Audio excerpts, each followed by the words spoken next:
En cette date du 28 août 2017, 17 ans exactement après la signature de l'accord d'Arusha. Une date que Parsem juge inoubliable, qui doit être comme un millésime dans la vie de notre pays. C'est la date où les Burundais se sont engagés à se réconcilier avec eux-mêmes, de tourner la page de l'histoire marquée par un passé sombre et lourd, de s'engager vers la paix.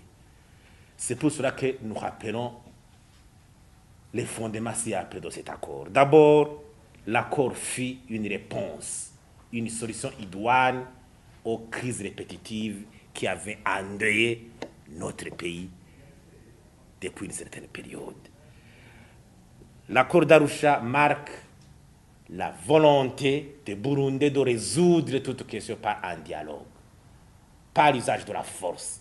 Et ça prouve que le dialogue est le seul moyen pour asseoir une paix sûre et durable.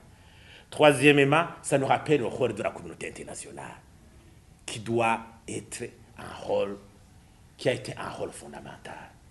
Quand la communauté internationale désigne un médiateur comme Nelson Mandela, un homme d'une grande respectabilité dans le monde, de venir nous aider à régler notre crise, le caractère événementiel de la signature de cet accord, avec tout un monde de chefs d'État, des pays aussi puissants, ça marque l'attachement de la communauté internationale à notre pays.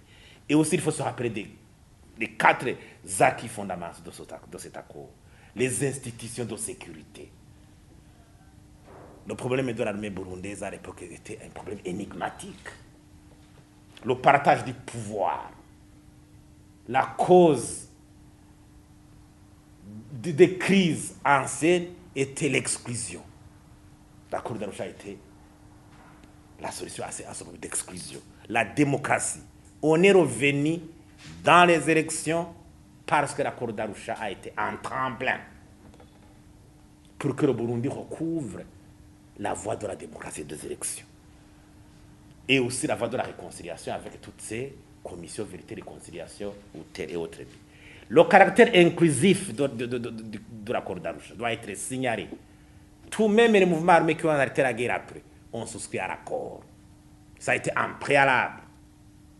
Donc le caractère inclusif de l'accord est incontestable.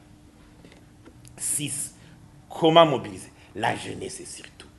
La jeunesse doit savoir que pour l'intérêt supérieur de la nation, le Burundi a déjà tourné la page dans l'histoire, dans le passé, marqué par des crises qui avaient endeuillé notre pays.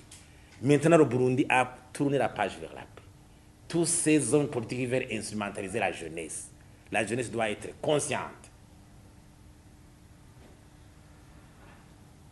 de se défaire de cette orientation. Maintenant, les défis de la jeunesse doivent être des défis comme la bonne gouvernance, la lutte contre la pauvreté, le chômage. Tous ces hommes politiques qui, au lieu de trouver des solutions à ça, veulent toujours caresser la corde sensible qui a perdu sa valeur, qui est devenue caduque et anachronique.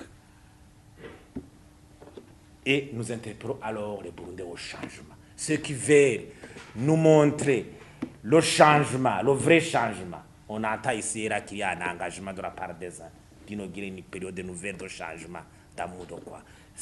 On ne peut pas parler ça sans se référer sur un acte réel. Si on veut soutenir la paix au Burundi, il faut soutenir l'accord qui a cimenté cette paix. Il ne faut pas faire des contradictions. Je veux la paix, mais l'accord qui a soutenu la paix, tu veux passer à côté. C'est inconcevable. C'est inconcevable. Alors aussi, les Burundais doivent apprendre à respecter ce qui est écrit. C'est cela qui va nous honorer. Apprendre à respecter ce qui est écrit. C'est ça la valeur d'un peuple. Alors, nous interpellons la conscience de tout le monde que cette journée devait être une journée de méditation pour nous permettre vraiment à tourner définitivement la page.